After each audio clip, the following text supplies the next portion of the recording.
Hi, this is Brett with Collins Performance Technologies.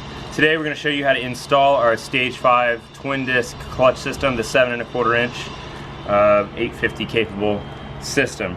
Right here we have a slightly modified, I think it's a CD008 or a CD005, but anyway, the side casting marks right here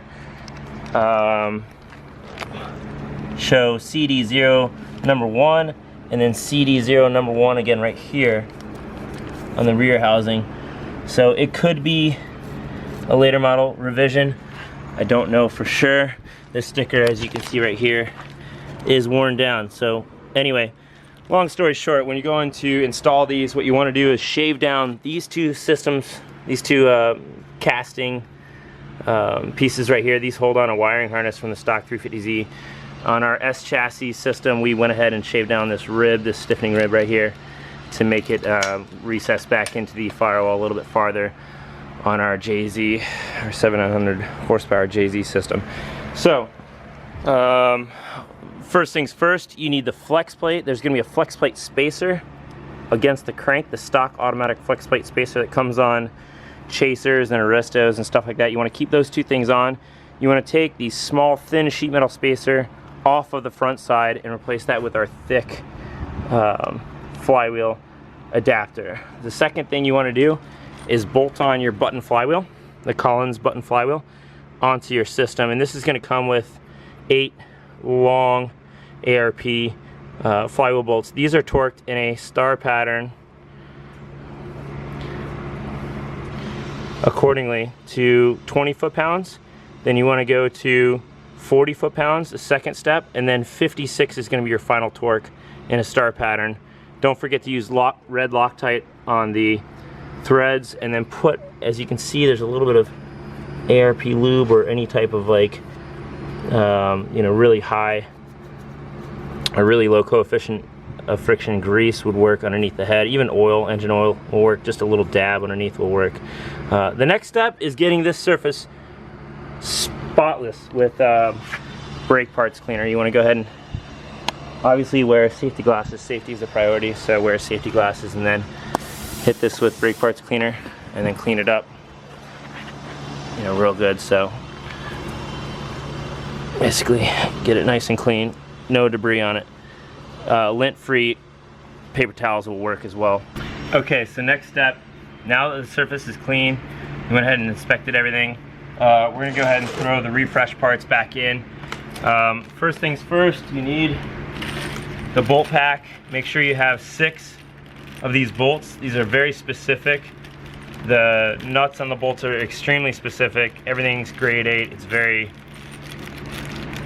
high precision stuff. So make sure you have everything correct. The washers need to be there as well. So 6 of everything, and just go ahead and double check that.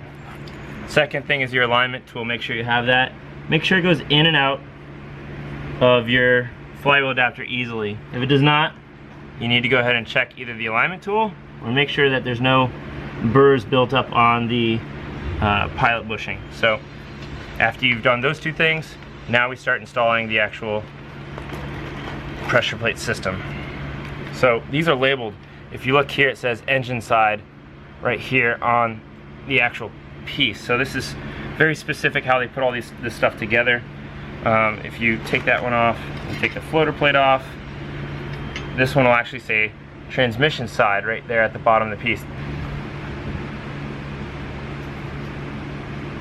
Make sure there's no burn marks or anything like that on your pressure plate, and then go ahead and assemble this according to how it's labeled.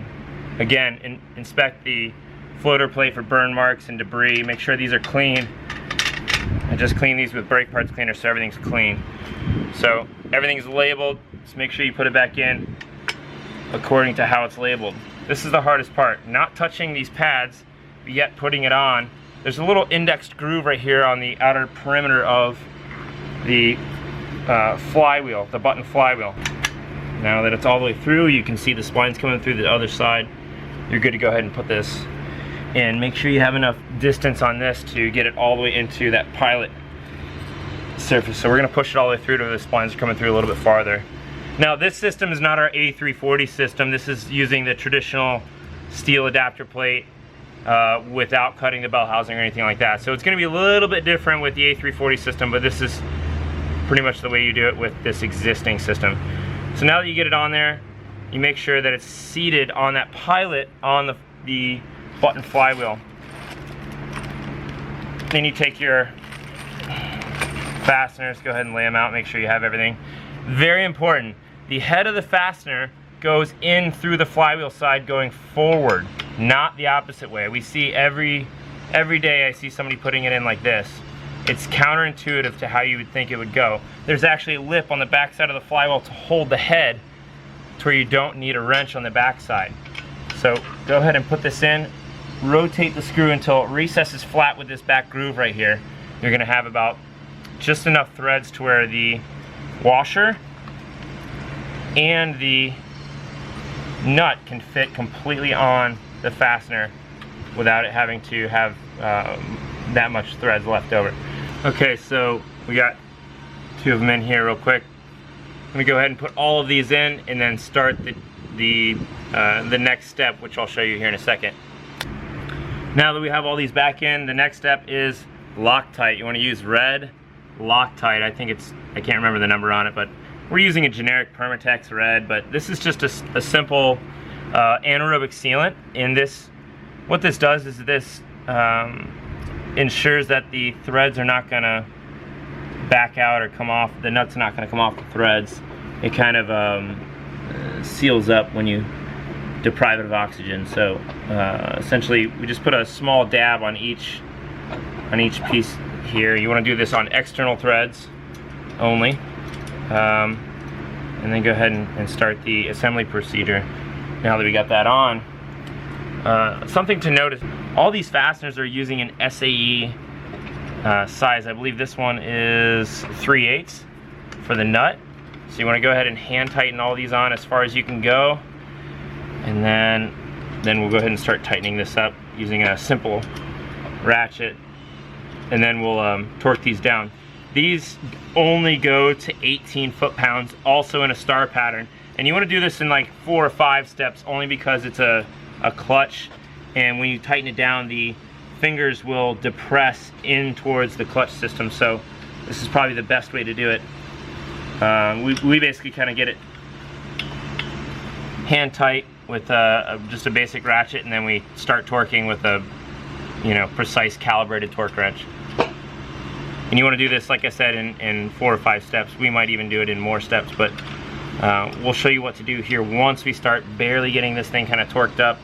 There's one more step before we kind of do our torquing sequence. It's important to note that you definitely do not want to use any type of impact gun when tightening this on. This could prematurely stretch the fasteners, which could they could break during normal operation or normal service. So once you get it kind of barely tight on 2 of the fasteners to where it's evenly kind of tightened, you just want to check to see if this goes in and out easily. On ours, it does.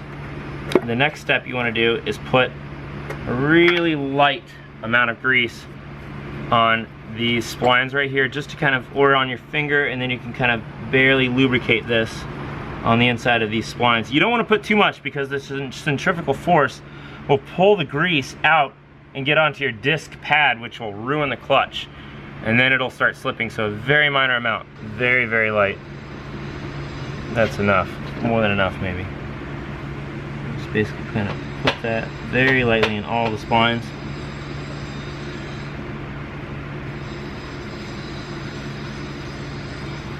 And these discs don't move hardly at all, but the amount that they do move, you want them to come off of,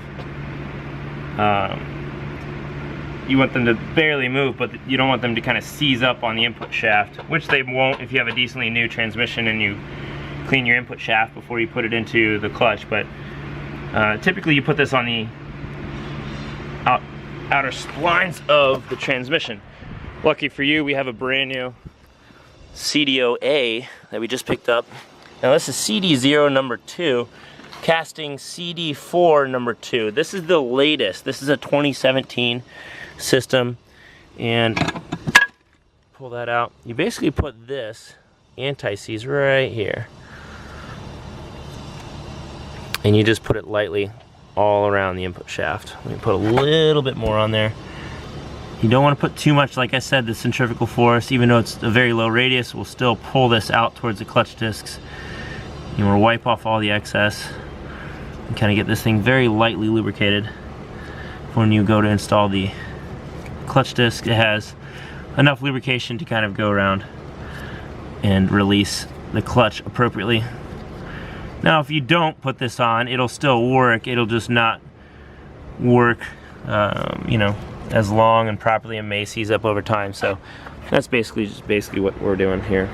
Alright, so this is our cast fork off of our brand new CD009 with our smaller release bearing right here. It has a different contact surface, so it's a little bit different. You need this specifically from us, or else it won't go together correctly. So you just want to make sure that this is all correct, but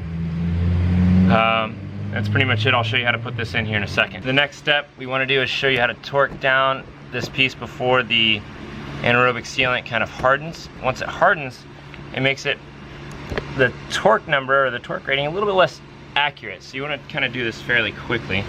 Now that you got them kind of, these two are lightly tightened down, you want to go ahead and do that with the rest by hand. And then again, take your hand on the back side and hold that head of that fastener to where it doesn't come off, and then kind of tighten this down to where it starts to make contact with the clutch, and then you can kind of do the rest with a torque wrench. Again, do not use an impact gun. That's the worst thing you can do at this point.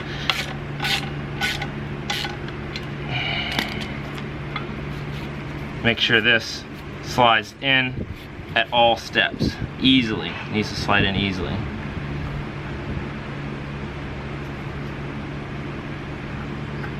So we're good. Slides in great. So we'll check that routinely while we're tightening this up to make sure nothing shifts. It shouldn't shift as long as you have this kind of assembled correctly. A good rule of thumb is to keep it in while tightening all this stuff. That way nothing can kind of misalign while kind of going through this star pattern here.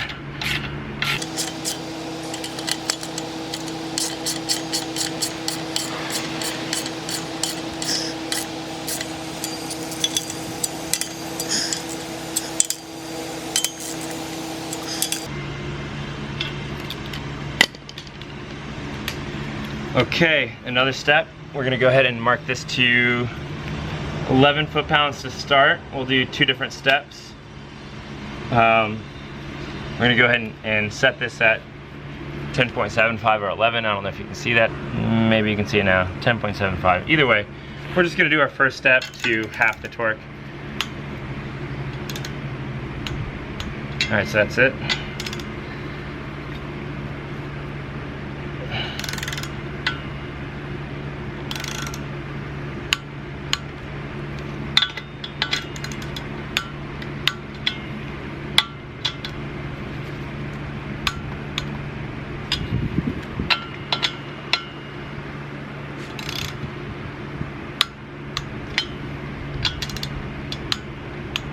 Okay, now we go to 18 foot-pounds.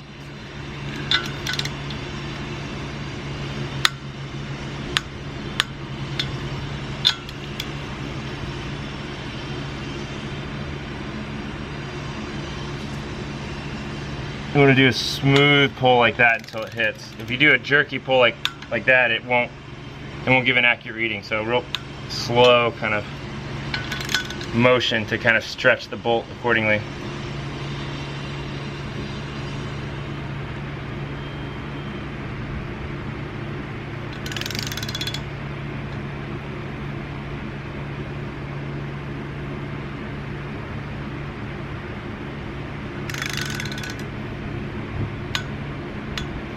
So that's it on that one.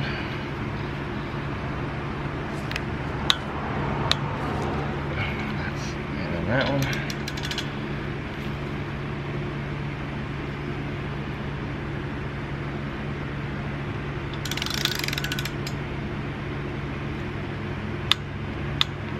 That's it on that one.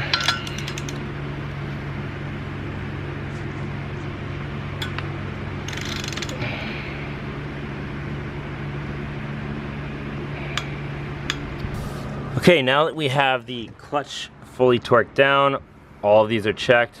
Once you do your start pattern, you need to put the Loctite on and then torque them within, I don't know, a minute or two, because this anaerobic sealant sets really fast. Now that you have that done and you've double checked your torque in a start pattern, you want to go ahead and apply your Collins Performance Technologies get a clutch release sleeve onto the new fork. Remember, use the cast fork and the short pivot ball. You probably can't see it, but the pivot ball is not very long on this system. And of course, this camera never focuses because it sucks. There we go. But basically, the pivot ball is right here.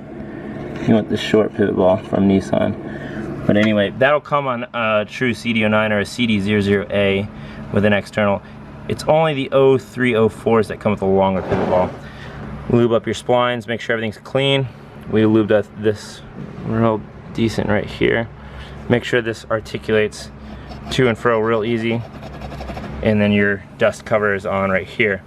Now you're ready to install it. And it's very important when you're going to install this input shaft into this very tiny hole in there, there's a bushing.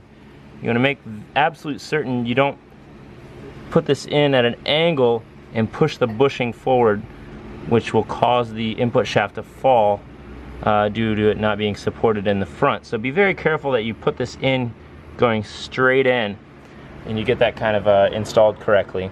That's probably a main situation that we see is people will install the transmission onto the twin disc wrong, and then that bushing will fall out of the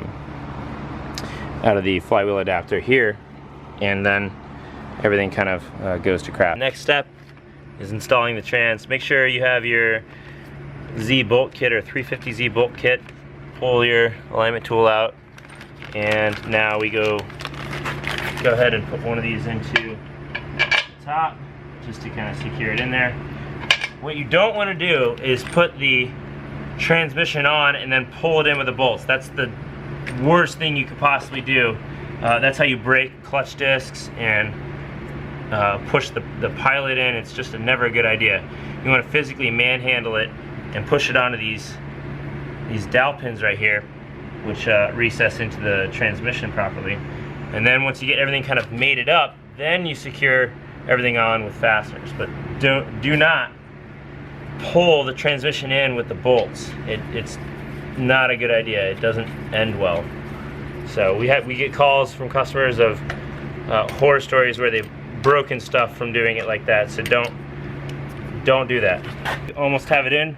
We have the rear supported by a jack to minimize the amount of effort, and we're going to basically lift it up ever so slightly and kind of wiggle it in there just like that. It's really never that easy. It's always extremely hard, and like I said, you never want to pull it in with the bolts. So if you get to this point right here where you're almost in, just keep wiggling it and it'll go in. We're almost there.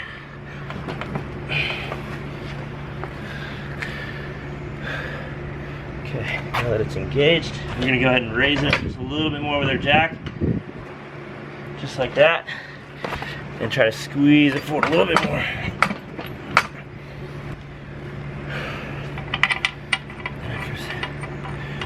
That's so it doesn't pop out. You don't want to actually tighten it up. So the best thing now is to kind of get a dead blow and seat these in there real quick. Get it to where it goes in. We almost got it on with our hands. Let's keep wiggling it. We're almost there. Worst case scenario, take a hammer, preferably a dead blow, and hammer it.